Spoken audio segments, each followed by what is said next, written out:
అధ్యక్ష ముందుగా మీకు అభినందనలు మళ్ళొకసారి మీకు హృదయపూర్వకంగా ధన్యవాదాలు అవకాశం ఇచ్చినందుకు. అధ్యక్ష, గవర్నర్ ప్రసంగంలో ఒక మాట అన్నారు, మేము నిర్మాణాత్మకమైన సూచనలకు బేసిజాలు లేకుండా స్వీకరిస్తాము, మా ప్రభుత్వం సాకల్యంగా అన్ని చర్చించడానికి సిద్ధంగా ఉందన్నారు. అధ్యక్ష, మరి ఈ హౌస్లో అధికార పక్షం ఇక్కడ ప్రధాన ప్రతిపక్షంగా ఉన్నాం, తప్పకుండా ముగ్గురు నలుగురికి అవకాశం ఇవ్వాలని ముందుగా నేను కోరుతా ఉన్నాను. మా తలసాని శ్రీనివాస్ యాదవ్ గారు రెడీగా ఉన్నారు, పల్లా రాజేశ్వర రెడ్డి గారు రెడీగా ఉన్నారు, ఇంకా చాలా సభ్యులు రెడీగా ఉన్నారు. దయచేసి అవకాశం ఇవ్వాలని నేను కోరుతా ఉన్నాను. అధ్యక్ష, మేము ఆశించింది ఒకటి అధ్యక్ష, నిన్న గవర్నర్ ప్రసంగం నుంచి, కానీ అక్కడ వారు నిన్న విన్నది ఒకటి అధ్యక్ష. గవర్నర్ ప్రసంగం పూర్తిగా అసత్యాలు, అభూత కల్పనలు. మా తాతలు నేతులు దాగినరు, మా మూతుల వాసన చూడండి అంటే కుదరదు. కేవలం క్రెడిట్ మాత్రమే మేము తీసుకుంటాం. మేము నాగార్జున సాగర్ కట్టినాం, శ్రీశైలం కట్టినాం, కానీ మొత్తం మిగతాయి మాత్రం అన్యాయం అంతా వేరే ఖాతాలో దోస్తామంటే కుదరదు అధ్యక్ష. బరాబర్ చెప్తాం, ప్రధాన ప్రతిపక్షంగా ప్రజల తరపున బరాబర్ లెక్కలు చెప్తాం. బరాబర్ కాంగ్రెస్ పార్టీ యొక్క ఏమేమి దురాగతాలు ఉన్నాయో అవన్నీ చెప్పవలసిన బాధ్యత మా మీద ఉన్నది. బరాబర్ చెప్తామని చెప్పి కూడా తెలియజేస్తా ఉన్నా అధ్యక్ష. అధ్యక్ష, పడావుబడ్డ భూములు, పాడుబడ్డ ఇండ్లు, ఆకలి కేకలు, ఆత్మహత్యలు, వలసలు, కరువులు, కర్ఫ్యూలు, ఎన్కౌంటర్లు, కరెంటు కోతలు, కటిక చీకెట్లు, నెర్రెలు బారిన నేలలు, నెత్తురు గారిన నేలలు. ఇదే కదా ఆనాటి మీ గొప్ప ఘనత వహించిన ప్రభుత్వంలో ఆనాడు మీరు చూపెట్టిన అద్భుతాలు ఇవే కదా అధ్యక్ష. ఒక్క మాటలో చెప్పాలంటే అధ్యక్ష, వీళ్ళ పాలనలో తాగునీటికి దిక్కు లేదు, సాగునీటికి దిక్కు లేదు, కరెంట్ అనేది అడ్రస్సే లేదు. ఇక ఇది వీళ్ళ పాలన అధ్యక్ష. 50 ఏళ్ళు పరిపాలించి అధ్యక్ష, ఇక్కడ కూర్చున్న సభ్యులు ఆలోచన చేయాలి అధ్యక్ష. రాజగోపాల్ రెడ్డి గారు చేస్తున్నారు, నల్లగొండలో ఫ్లోరోసిస్ తప్ప ఏమిచ్చింది అధ్యక్ష వీళ్ళు?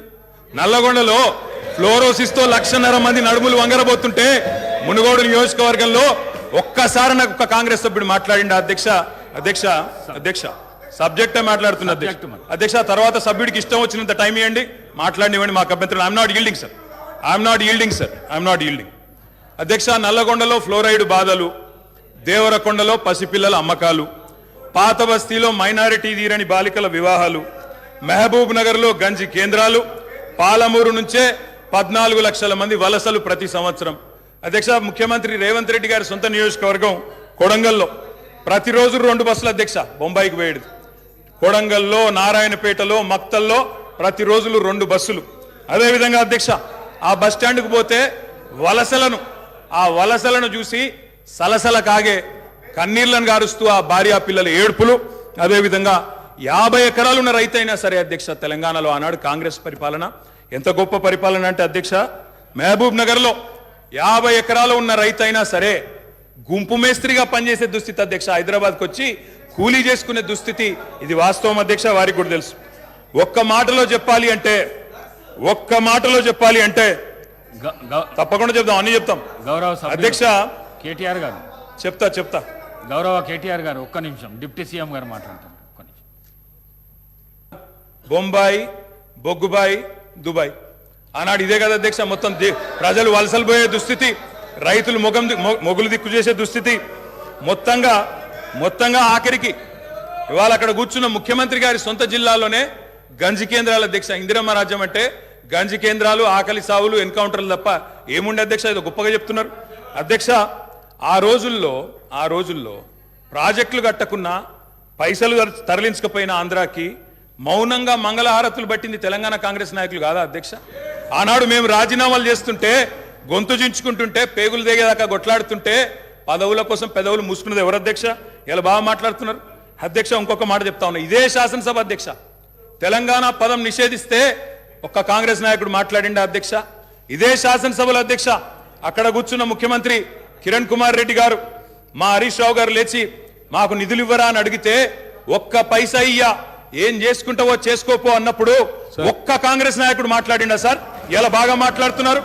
పదవుల కోసం పెదవులు మూసిన చరిత్ర ఖచ్చితంగా తెలంగాణ కాంగ్రెస్ నాయకులదే. అందులో రెండో అభిప్రాయం కూడా అవసరం లేదు అధ్యక్ష. ఐఎమ్ నాట్ ఈల్డింగ్ సార్, ఎందుకంటే మీరు నాకు రెస్క్యూకి రావాలా. మేము ప్రధాన ప్రతిపక్షం, 39 మంది ఉన్నాం ఇక్కడ. మాటికి ఒక్కసారి ఇంటర్ఫియర్ చేస్తే మాకు కూడా సమయం ఇవ్వాలా మీరు, మాకు కూడా 4 సభ్యులకు మాట్లాడే అవకాశం ఇవ్వండి. మాటికి మంత్రి గారు చెప్పడం ఏందండి, సమాధానం చెప్పలేరా అధ్యక్ష, అంత భయం ఎందుకు? సమాధానం చెప్పలేరా అధ్యక్ష, సమాధానం చెప్పలేరా సార్? వీళ్ళు గౌరవ్ కేటీ గారు చరవా చెప్పమనండి సార్, మా రిప్లై అయిపోయిన చెప్పమనండి. అధ్యక్ష, అధ్యక్ష, గౌరవ సభ్యులు, అధ్యక్ష, సార్ ఇది ఎందుకంటే వెంకన్న ఒక్క నిమిషం,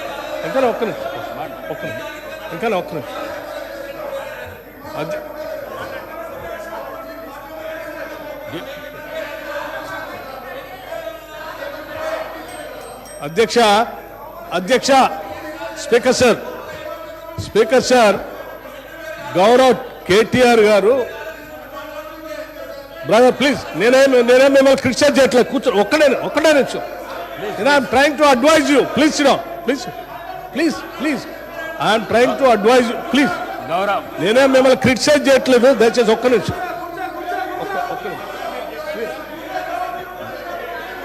గౌరవ్ ప్రశాంత్ రెడ్డి గారు, అధ్యక్ష, శ్రీహరి కూర్చో.